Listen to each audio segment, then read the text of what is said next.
Hi, my name is Kimberly Simon, and I'm excited for today's lesson. It'll be a quick one because I don't want to stay like this any longer than I have to. But for those of you that are perceptive, what's wrong with the way I look today? Right, my buttons are not done properly. So today we'll be learning about scoping. Think about it this way.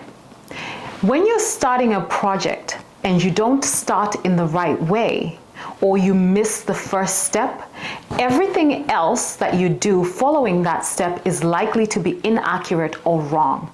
So similar to just buttoning up your shirt, if you get the first button wrong in terms of alignment, everything else that you do after that is inaccurate and wrong. And in most cases, you have to start all over again. So I have to basically redo the buttons on my shirt. So no, I have not lost my marbles, for those that were looking at me thinking, okay, she's lost it.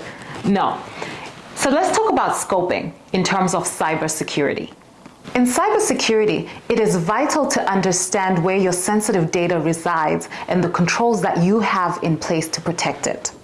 Scoping is usually the first step in an assessment. So most assessors will not move on to anything else until you've successfully and accurately completed your scoping. Scoping identifies the people, processes, and technology that will impact the security of your data and ultimately your business. So think of it this way.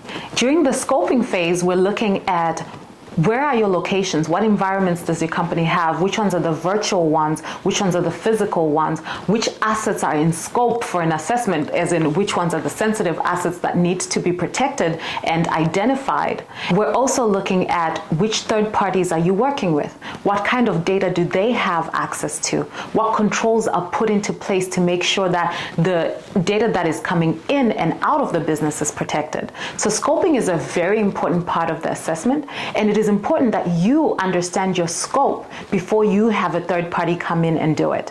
If scoping is not done correctly, it can really affect the validity and the accuracy of your audit. So you really want to make sure that you have done your scoping before the assessor arrives.